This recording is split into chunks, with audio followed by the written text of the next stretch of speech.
to start.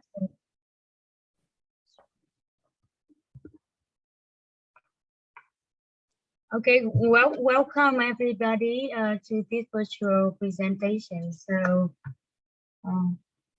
I would like to present, I would like to introduce the first speaker of this session, Miss Tuha, with the presentation of the article titled Teachers Language Assessment Literacy, a case study at high school in HALONG.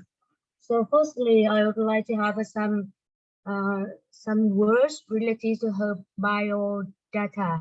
Okay, Bu Chua is a graduate with a BA honor degree in English language teacher education from the University of Languages and International Studies.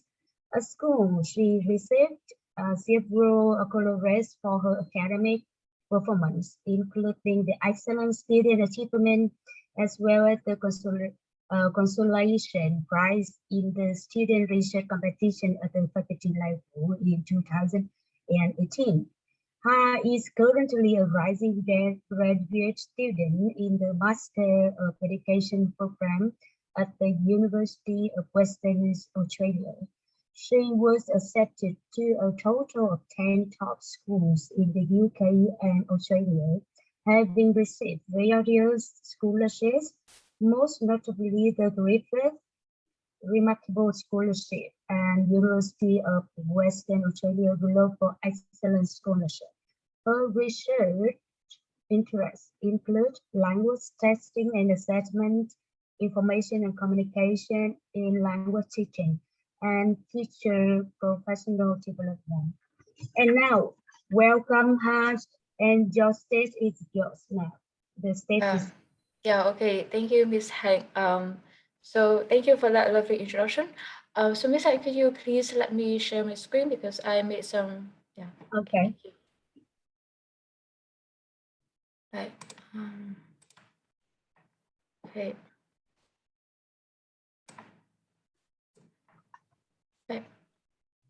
Okay. So good morning, everyone. So today I'm going to deliver a presentation called Teachers Language Assessment Literacy, a case study at a high school. So my name is Buduha. So my presentation today will include 5 main parts. The first one, introduction, literature review, methodology, findings and discussion, and last but not least, conclusion. Right, so let's come to the first part, which is the introduction. So in this session, I'm going to cover the problem statement and the rationale for the study, the aims and objectives, and the significance of the study. Right, so several problems associated with English teachers' assessment practices in Vietnam have been identified, and an overwhelming majority of Vietnamese public high school teachers are heavily reliant on paper-based testing with undue attention given to lexical and grammatical aspects. And so grades were often administered to students without feedback, and a limited number of teachers made the attempt to do so, but it could not really add up to facilitate the students' progress due to the insufficient and unconstructive nature of the feedback. And evaluation test result and diagnosis of students' gaps in knowledge were rarely taken into account. So after having read relevant existing literature on the subject matter, so I have detected the following gaps. The first one is that the Vietnamese teachers' perceptions of their language assessment have not been discussed at length. And the second one is that their training needs for language assessment have been absent from a larger part of existing research. So with that being said, so this study was carried out to first investigate how English teachers perceive their language assessment literacy in their teaching practices. And the second one to find out their training needs in terms of language assessment. So the aims and objectives mentioned would be fulfilled by answering the 2 research questions. The first one is that what are the perceptions of English teachers at high school along of their language assessment literacy? And the second one, what are language assessment training needs as identified by English teachers at a high school along? So this study is hoped to enrich the literature review with regard to language assessment literacy in the context of Vietnam, and it is expected to also offer baseline for teacher education programs to identify and cater for teachers' assessment training needs. Okay, so we come to the second part, which is a literature review. So here I'm going to take a shortcut here, just including the definition of language assessment literacy that we use in my research and the framework which was also used in this study. So the definition that I chose for my research was Davies' 2008 definition of language assessment literacy. So here it includes the three main components, which are knowledge, skills, and principles. So knowledge is the awareness of relevant background in measurement and language description, as well as in context setting. Skills refer to those necessary for test design, use, and interpretation of assessment data and test evaluation. And principles are relate to appropriate and legal codes of conduct, including fairness, transparency, and ethics. So in this definition, Davies emphasized that equal attention be devoted to knowledge, skills, and principles because all are necessary, and without the other is likely to be misunderstood and or trivialized.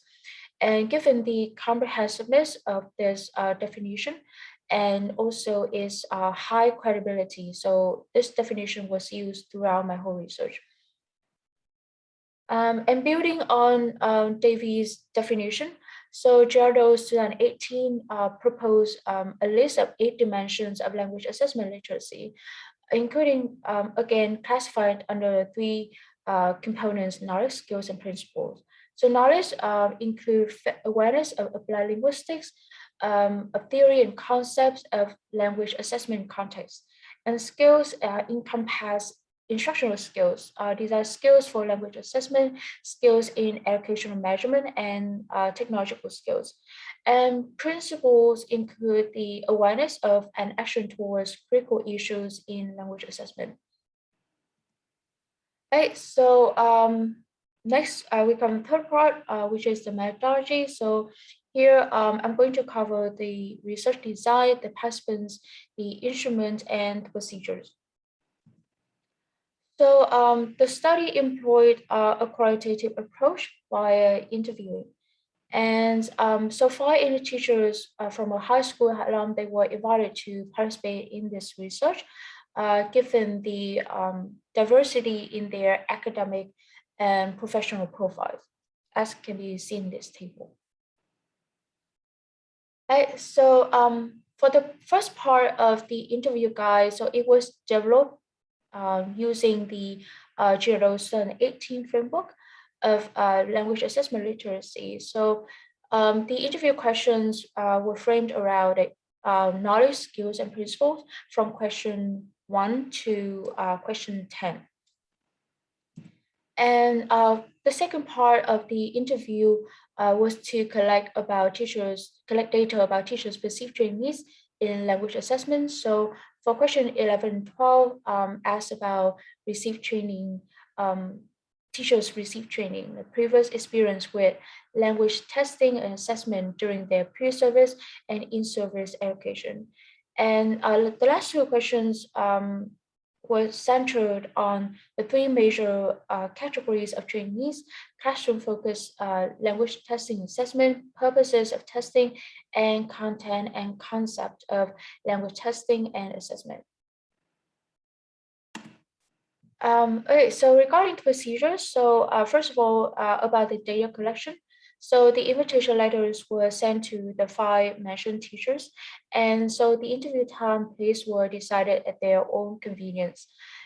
Each interview would last for 30 minutes, and they will all carry out in Vietnamese.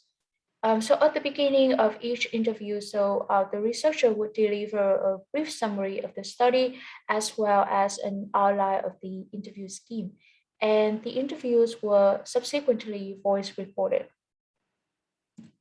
The inductive thematic analysis was adopted for the purpose of data analysis. Okay, so we come to probably the most important part of my presentation today, which is the findings and discussion. So here the findings are organized in response to the two research questions: the perceptions of English teachers of their language assessment literacy and their language assessment trainees. So first of all, with regard to the first research question, so we come to the findings in response to the knowledge component. So just like a heads up, because of the framework that I chose for my research, so there were a lot of findings that came out of it. So at the beginning of each subsection, I have included like a table which summarizes the key findings from each subsection. So you guys can keep track of that. Okay, so for knowledge, so in terms of awareness of linguistics, so the researcher found mixed-up approaches to language assessment, like task-based assessment, communicative language testing, and for awareness of theory concepts, so the inaccurate and insufficient interpretations of major qualities for assessment were revealed.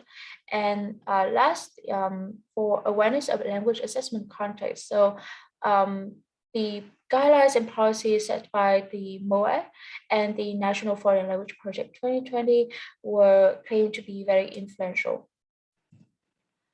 Okay, so I'm just gonna go into detail with some several findings that I think would be interesting and relatable to you guys here. So for the awareness of theory concepts, so I found the insufficiency and inaccuracy in interpretations of major qualities for assessment. So all five teachers, they claim to be not to be able to grasp the basic concepts behind the major qualities for assessment. And this is in line with the view by Lopez Mendoza and Bruno Arandia, who indicated teachers' lack of knowledge of assessment fundamentals. And so their inability to recall the exact terms on language assessment could stem from the fact that theoretical foundations of assessment are often presented in a reader unfriendly way. So they do not take account of teachers as their audience, but rather just like researchers. And in terms of the awareness of language assessment context, so the two dispatches, namely those two here, are reported to influence the teachers' assessment practices in the classroom. And also with the influence of the National Foreign Language Project 2020, which is similar to a finding by Wu 2017, which suggested that high school teachers, they strictly follow the MOAS assessment regulations. And regarding the criticism of the watchback effects on teaching context, so two participants, they pointed out the mismatch between the expected outcome of high school students, that is that they are able to like, communicate confidently in a multicultural environment, and the high school graduation examination exclusion of listening, speaking, and writing skills. And this is aligned with the views of Demenkesh and Babai and Sagari of the watchback effects of a testing culture. Okay, so for the findings regarding skills, so here is a brief summary of all the key findings from the instructional skills, design skills, and skills for educational measurement, and technological skills. Okay, so regarding the types of assessment, so traditional testing is reported to be prioritized over alternative assessment method, which a prime example, which is the project-based assessment. And the explanation for this lies in the test-driven culture in Vietnam, and not to mention the fact that high school teachers, they are often ill-equipped to take on the challenge of carrying out the alternative assessment. In terms of feedback, so peer and teacher feedback were used in the participants' assessment practices. So peer feedback was reported to include students in the evaluation process, and it was of great usefulness for students to learn from the strengths and the weaknesses of their peers' performances, and also help students develop critical thinking, self-confidence, and increase concentration in class. For teacher feedback, so teacher feedback was it was claimed to be closely based on the assessment criteria and articulated constructively. So, which means that the strength of students' performances would be commented on first, and then followed by limitations and suggestions. And this shows support. I'm sorry. This presents a striking dissimilarity from the finding by Nguyen Nguyen, who pointed to teacher feedback being too general, and Nguyen 2013, who reported the demotivating nature of teacher feedback. Okay, so in terms of design skills, so first of all, I'm going to talk about the test design. So here, 3 out of 5 teachers, they recall starting their test design process by looking for reliable sources. So, and they could readily apply the intended topics. And teacher 5 commended the quality of Oxford published materials or Cambridge books. So, this is consistent with the finding by Nguyen 2013, who indicated that teachers often mimic the sample tests, and they tend to like select the test items from the book series published by international publishers like Oxford or Cambridge. And all 5 teachers, they found it incredibly challenging to apply all the assessment qualities in the actual test design. And again, this is in line with the finding by Sutana 2019, who found that expertise in test design is loosely based on teachers' intuition, their on-the-job learning, and suggestions from their colleagues. You have 2 minutes left in the presentation. 2 minutes, right? Okay, so for technological skills, so the use of smart classrooms were so 13 smart classroom at school with a software called Active Inspire was installed in advance, and the smart classroom were mostly used for 15-minute tests. And so again, and in terms of the creation of tests on online platforms, so Ashelp Classroom and Google Forms were used in the participants' actual assessment conduct to administer tests to students. And teacher 3 here even used the educational technology to evaluate the text difficulty. Like she copied the text into the text analyzer, and that would then show the difficulty level of the reading text. And so here the findings mark a visible improvement in teachers' technological skills in assessing students, which is incompatible with the finding by Pham, who pointed out that poor teachers' skills in using software to measure students' competences. However, it's interesting to note that teachers' use of technology in assessment was primarily limited to assessment learning, summative assessment via testing. Okay, so in terms of the principles, so yeah, again, here are the summary of the findings. And so yeah, I'm just gonna jump straight to the point about ethics. So here 4 or 5 out of 5 participants, they give students higher scores on projects. And the reason for this is that teacher 3 cited students' undue focus on grade as her main reason, while teacher 4 felt that giving student high grades was to acknowledge the hard work that the students had invested in doing the projects. Okay, And thank you. yeah, okay. You have 1 more minute to summarize all the. Yeah, okay. Thank you. Okay, so yeah, so giving grades, assigning student high grades was like an attempt to stress that grades can be an acknowledgement of student effort.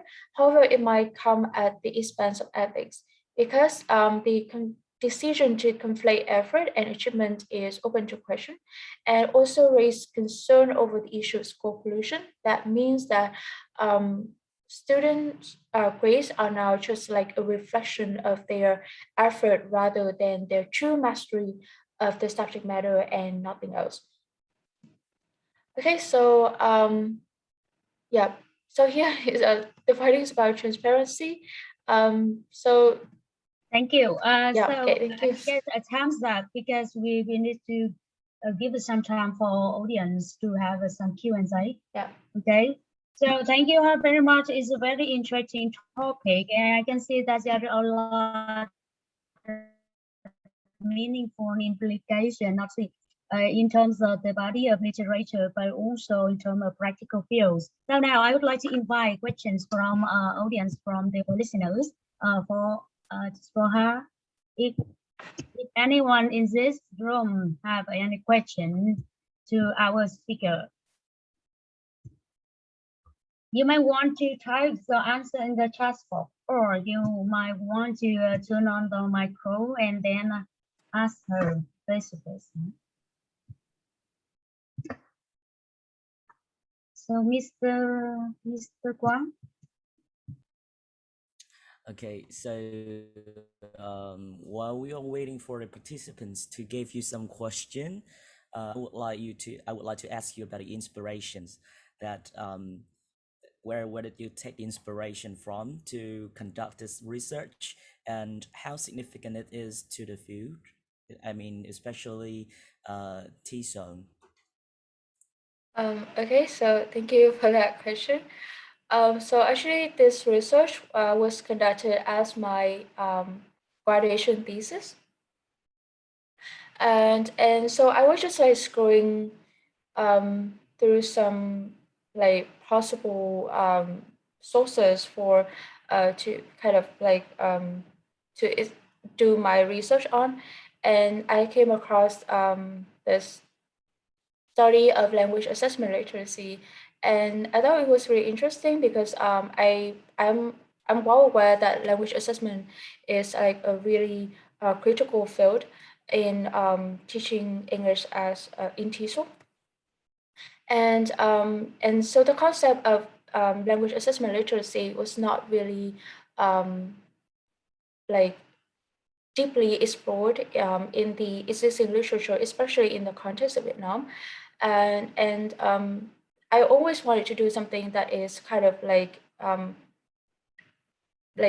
not really in my comfort zone, like out of the box. And that was what inspired me to follow through with this research.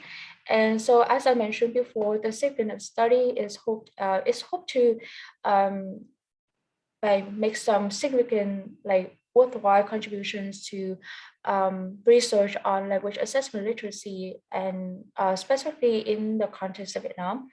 And yep, I also hope to like offer some practical suggestions for teacher education programs with regard to the second question that I have not been able to present the findings. Yeah, so thank you for that question. Okay, thank you. And can I have another question for you? Just I can see that there are some interesting findings that which are not inconsistent with the previous studies finding. And I just want to mention one, teacher feedback. They follow testing criteria, which are not similar to my understanding or to my knowledge. Because every summer I am a trainer, and every summer I have some training workshop, and I'm not sure that teacher really understand the testing criteria when they test. So can you have some explanation to this finding? Okay, so just like to um, just like a point of clarification. So did you ask a question about like the teacher feedback, Mhm. um, like basing on the assessment criteria, right? So that was what I gathered from my interview answers. So the teachers, they claim to do so, but however, in their actual assessment practices, that was not maybe not necessarily the case. So yeah, so actually that was something that I have included in the suggestions. So because this research used the interviewing as the only research instrument, so the data here was not triangulated. Yeah, so my suggestion for like future studies would be to do like a combination of interviewing and observation. Yeah, So just to kind of like a reference, a checkpoint for the data. Yeah. yeah. Thank you very much. Yes, we Thank have you. another questions from Mr. Kwang. Okay. So interested in your Actually, topic. actually, this is not a question, but Ah, Yeah. that from a perspective in the field, I believe that when it comes to writing about assessment, you must be very careful in distinguishing between testing and Yeah. assessment, Yeah. because we have summative testings, we have formative assessment, we have placement tests, and there are many different types of, even we can use informal assessment like observation. Yeah. So this is just my feedback for you to, to enhance the quality of the manuscript. So I think Yeah. it's time you should clarify what actually assessment you are trying to aim at. Yeah, because as I can see that you also include task-based assessment.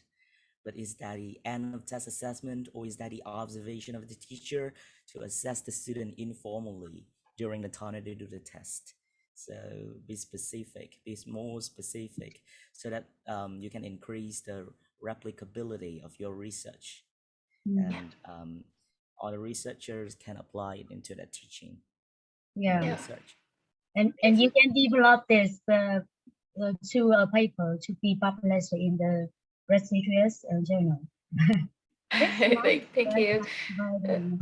yeah. So thank you for that sound suggestion from Mr. Kwang. So I will take a look at that. Yeah. Thank you. We have 2 minutes left. If any in this room would like to have some questions to Should our anyone speaker, have question, but you don't want to use the mic, you can type the question in the chat box, or mm, you can also send the question to our speakers via our website. The moderators will collect your question and then send it later on to the speaker, Miss Habui. yeah, I guess yes. Okay, if no one has question, I guess that the presentation session uh, comes to the end now, right? Uh, so, Mr. Kwang, if we have some certifications, not today, right? Yeah, the Okay. certificate will be issued via our online systems, and the participants can go there and download the certificate. Um, Once again, I would like to thank and congratulate Ms. Habui on your successful presentation. We hope that we will have more opportunities to cooperate with you in the next conference. Everyone, please give Ms. Habui again one round of virtual applause. Or a heart. I give her a heart. Yes, or you can maybe give a heart. Everyone, please click on the icon, Okay, thank you heart guys. icon. Thank Thank you. you guys so much. Thank you. Okay, thank you very much. You have done a good job. Thank you, and thank you for giving us a meaningful presentation. Thank you. Thank you. Thank you, Miss Hang. Yeah. Thank you.